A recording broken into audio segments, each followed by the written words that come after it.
Morning everyone. I am from expert academy. Class 12th physics के लिए एक नया टॉपिक लेकर आई हूँ।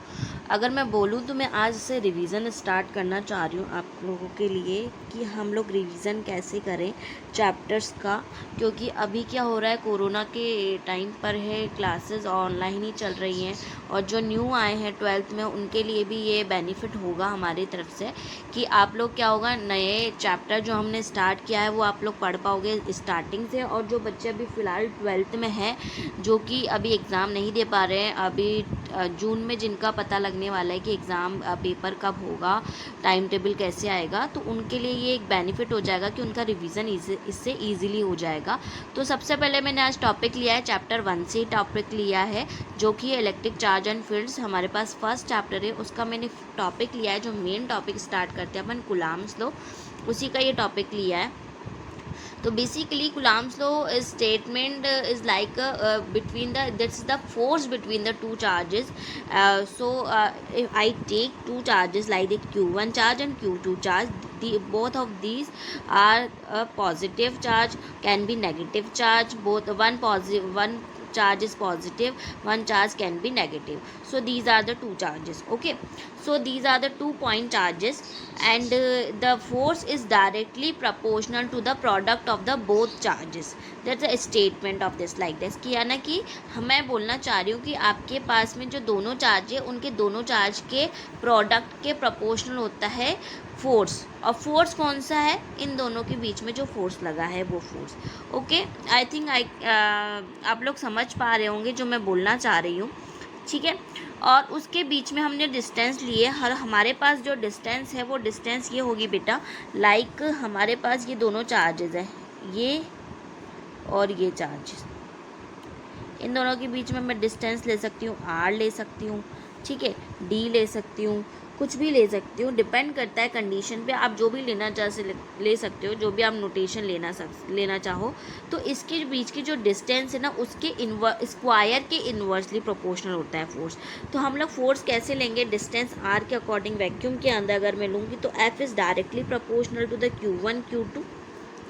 आई can write that F is inversely proportional होता आर स्क्वायर। ये हमारे पास स्टेटमेंट होगा। बाकी मैंने सारी चीज़ें लिख रखी है। 2 point charges and found that varied inversely as the square of the distance between the charges and was directly proportional to the product of the magnitude of the charges, two charges and acted along the line joining the two charge, यानी कि दोनों के जो line joining है उसके बीच की जो distance होता है उसके स्क्वायर के इन्वर्सली प्रोपोर्शनल है। मैं ये सारी चीज़ें आपको एक्सप्लेन इसलिए कर रही हूँ। और हमने मैग्नीट्यूड की बात क्यों करी, दोनों चार्ज के मैग्नीट्यूड के प्रोडक्ट के डायरेक्टली प्रोपोर्शनल होता है, क्योंकि जो फोर्स होता है वो हमारे पास में वेक्टर क्वांटिटी होती है। हमने 11th क्लास में वेक्टर क्वांटिटी पढ़ी है, उसके अकॉर्डिंग हमारे पास जो फोर्स है वो आपके पास में वेक्टर क्वांटिटी है। इसीलिए हम लोग क्या कर रहे हैं, इसको ऐसे एक्सप्लेन कर रहे हैं। तो अगर मैं इसको साथ में लिखूं, मैग्नीट्यूड के अंदर अगर मैं इसको साथ में लिखती हूँ तो कैसे लिख सकती हूँ बेटा, लाइक हम इसको ऐसे लिख सकते हैं, F is proportional to the q1 q2 upon R square. इस टाइप से मैं इसको पूरा साथ में लिख सकती हूँ। आई थिंक आपको क्लियर हो गया होगा। अब इसके साथ में हमने प्रोपोर्शनलिटी साइन दे रखा है, तो प्रोपोर्शनलिटी साइन को हटाएंगे तो एक कांस्टेंट ज़रूर आएगा। उस कांस्टेंट को हम कैसे लिखेंगे, के q1 q2 upon R square. इस टाइप से हम इसको लिख सकते हैं, इस टाइप से हम इसको लिख सकते हैं। इससे बहुत ज़्यादा ये क्लियर हो जाएगा हमको कि एफ इज़ के q1 q2 upon R square. ठीक है बेटा, तो ये यहाँ पर के क्या है, के is like a force constant. तो बेटा एफ इक्वल्स टू हमारे पास होता है के q1 q2 upon R square. Okay, where K is force constant. अब हमने ये तो मैग्नीट्यूड में लिखा है, अभी मैंने यहाँ पर वेक्टर फॉर्म की कोई बात नहीं करी है, वेक्टर कोई किसी की बात नहीं करी है, ठीक है। अगर मैं के का यूनिट और डायमेंशन निकालना चाहूँ कि सपोज़ मुझे के का यूनिट निकालना है और के का डायमेंशन निकालना है। सबसे इम्पॉर्टेंट बात ये है क्योंकि हमें इसका डायमेंशन पूछा जाता है एग्ज़ाम में, एग्ज़ाम पॉइंट ऑफ व्यू से इम्पॉर्टेंट है ये। तो अगर मैं के का डायमेंशन निकालूंगी तो के की वैल्यू निकालना है हमको, तो F proportional to into R square Q1 Q2। तो के का वैल्यू क्या हो जाएगा, इसका यूनिट होता है न्यूटन,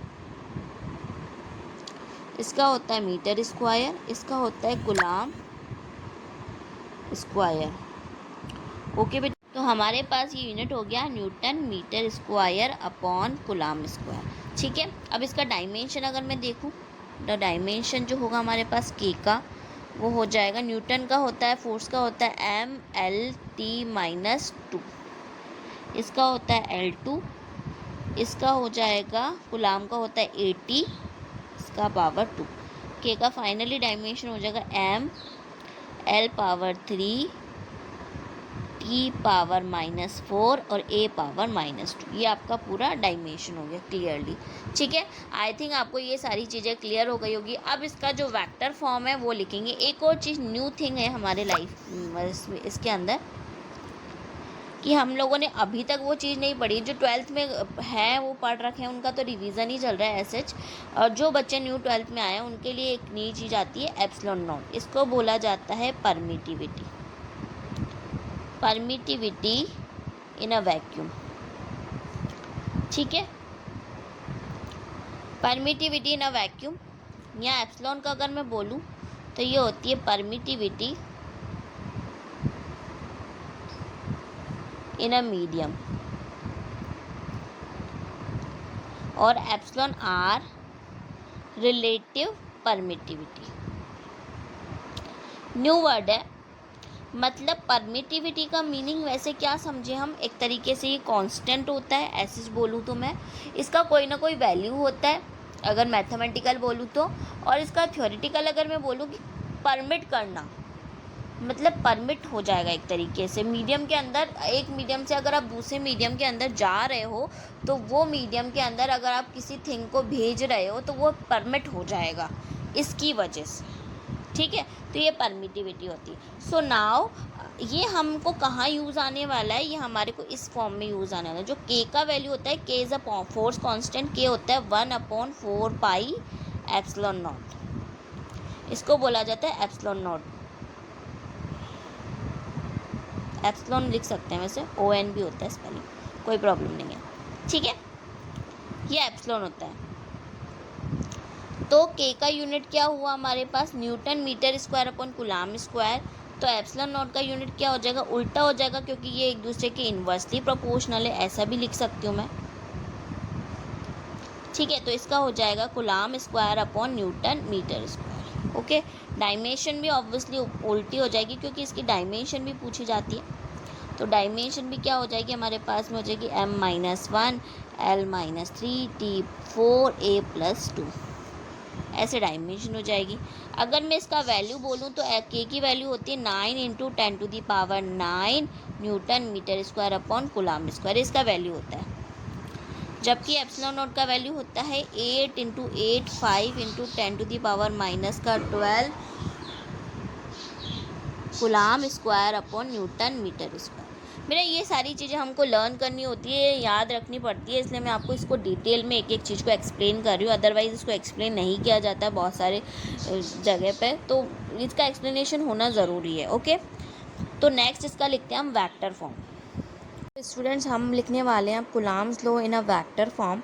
वेक्टर फॉर्म में कुलाम्स लॉ को कैसे डिनोट करते हैं, कैसे लिखा जाता है। सबसे पहली बात तो हमारे पास में सबसे पहले हम लेंगे दो charges, two charges, we take two charges, one is Q1 and another one is Q2. So distance between them is R12. I write R12. Okay, so this is the vector form, so we can write the position vector between them, Q1 charge and Q2 charge. Okay, so now this is the point charge at point A, this is the point charge at point B, this is the Q1 charge, this is the Q2 charge. I think you got it. So distance between these 2 point charge to O point, like this is the O point. We can say this is the origin.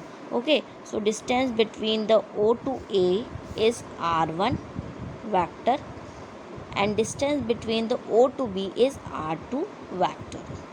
So I think you can understand. And if I write in the form of x vector, x y z direction, this is the x, this is the y, and this is the z. I think you can understand this.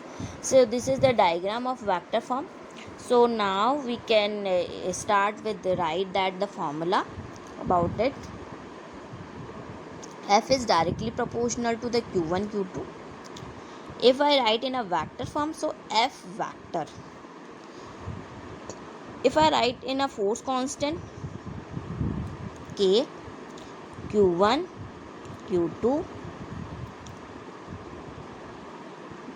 because these are in a magnitude form, you can write this in because charge is not a vector quantity, so we can write in a without vector. Okay, so sorry for this. R12 R12 square, R12 cap. I can write this form. You can write this form also. K, Q1, Q2, R square, R cap. This is the general formula. This is the formula about this diagram.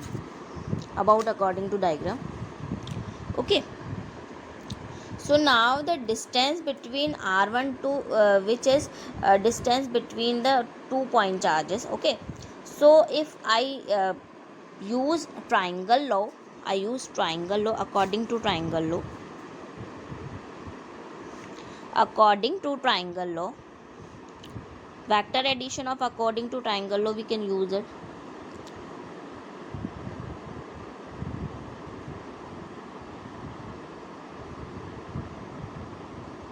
So R1, R12 and R2, because these are in the these two direction goes in a one point and these in a opposite direction, because ये दोनों जो होती है वो same में चलती है, यानी कि क्लॉकवाइज में चलेगी, ये इसके अपोजिट डायरेक्शन में चलती है. ऐसा ही हमारा ट्राइंगल लो बोलता है. So I can write it R1 vector plus R12 vector equals to R2 vector. So R12 equals to R2 vector minus R1 vector. I think you can got it. I think you can understand this formula. According to this, R12 equals to R2 minus R1. If I write R21, distance between Q2 charge and Q1 between Q2 charge and Q2 charge, but 2 to 1 point. I go from 2 to 1 point, from second charge to first charge. The direction will be changed now. So direction will be changed is that Q2 charge to Q1 charge. I am just going. So distance, what is the distance? We will R1 minus R2. Distance is like that. Okay. I think you can understand this. R1 because this is opposite. अब ये opposite हो जाएगा क्योंकि direction opposite होगी. So I can write it minus R2 minus R1. Okay, so minus R12. So R21 vector equals to minus का R21. So we can understand if I change the direction, the values minus sign comes. We can use that कि minus sign आ जाता है और जब आप direction को change कर देती हो. Okay, if I change is direction like this, इधर से चली जाएगी तो हमारा डायरेक्शन भी चेंज हो जाएगा, विद माइनस साइन के साथ में इंक्लूड होकर के आएगा. Okay, so this is enough I think. Or we write according to cap. This is the cap, this is the unit vector. In 11th class we studied unit vector. Unit vector is like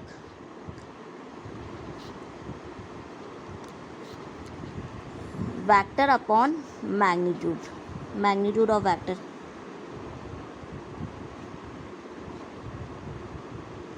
Okay, so what is the vector? Vector is like n cap. So n vector upon n vector. magnitude of n vector. So if I write r12 cap, so r12 vector upon r12 vector, magnitude of r12 vector.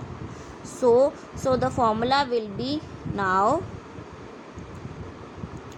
F vector means force between 1 to 2 charge, force applied from 1 charge to 2 charge. You can write like that, force applied from 1 charge to 2 charge. Okay, so K Q1 Q2 upon R12 square, you can write like this, R12 cap, I can write cap, मैं इसको formula में we can put it vector.